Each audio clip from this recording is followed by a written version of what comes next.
এগুলো কোনো গাল গল্প নয়, কোনো কেচ্ছা কাহিনী নয়, এগুলো কিন্তু ইসরায়েলি রিওয়ায়াতও নয়, সহিহ হাদিস। এগুলা নবী সাল্লাল্লাহু আলাইহি ওয়াসাল্লাম হাদিসগুলো বলেছেন। এক সরিষা দানা পরিমাণ মিথ্যা নাই এখানে।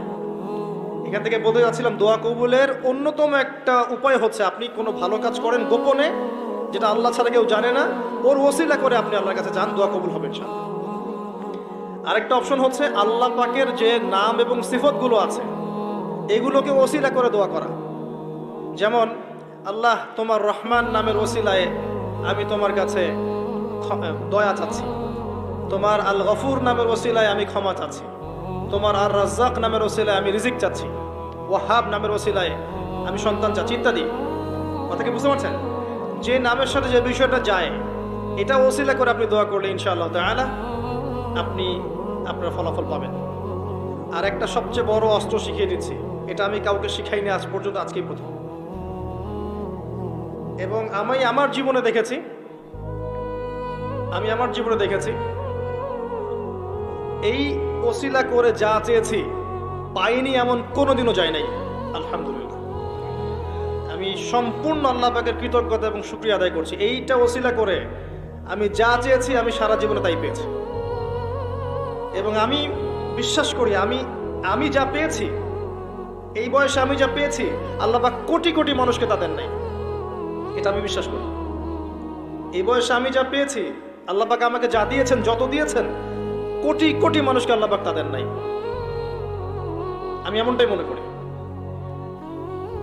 আমি কি শিখাই দেবো সেটা? আপনি আল্লাহ পাকের তাওহীদের ওসিলা দিয়ে দোয়া করেন। দোয়া করতে করতে আল্লাহকে বলেন, আল্লাহ তোমার তাওহীদের কালিমা লা ইলাহা ইল্লাল্লাহ এর ওসিলা করে তোমার কাছে আমি চাচ্ছি, আপনি পাবেন ইনশাআল্লাহ। যদি আপনার রিজিক হালাল হয়, যদি আপনার আকীদায় শিরক না থাকে, যদি আপনার আমলে বেদাত না থাকে, ইনশাআল্লাহ পাবেন। এর পরেও দুটো কথা আছে, সেটা হলো যদি দেখেন পান নাই, ইনস্ট্যান্ট পান নাই, মনে করবেন না দোয়া কবুল হয় নাই। এমনও দোয়া আছে যে আমি 10 বছর থেকে করছি এখনো পাইনি। এমনও দোয়া আছে আমি নিজেই 10 বছর থেকে করছি, আমার কাছে মনে হয় 2009-10 সাল থেকে আমি করছি, এখন পর্যন্ত পাইনি, ইনশাআল্লাহ পাবো। তো ইনস্ট্যান্ট সব পেতে হবে এমন নয়। যদি দেখেন পান নাই, তার মানে 3টা বিষয় ঘটেছে। একটা, বান্দা দোয়া করেছে, সাথে সাথে কবুল করা হয়নি, আপনাকে এটা উপযুক্ত সময় দেয়া হবে ইনশাআল্লাহ।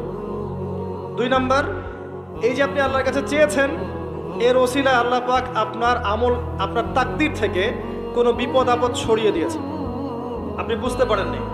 আপনি দোয়া করেছেন, হয়তো মনে হচ্ছে আপনি পান নাই, কিন্তু এর ওসিলায় আল্লাহ পাক আপনার তাকদীর থেকে কোনো বিপদকে মিটিয়ে দিয়েছেন, আপনি বুঝতে পারেননি। আরেকটা হচ্ছে, দুটার কোনোটাই হয়নি, পরকালে কিয়ামতের মাঠে আল্লাহ আপনাকে দিবেন জন্য জমা রেখেছেন। অতএব দোয়া করলে কোনো লস নাই।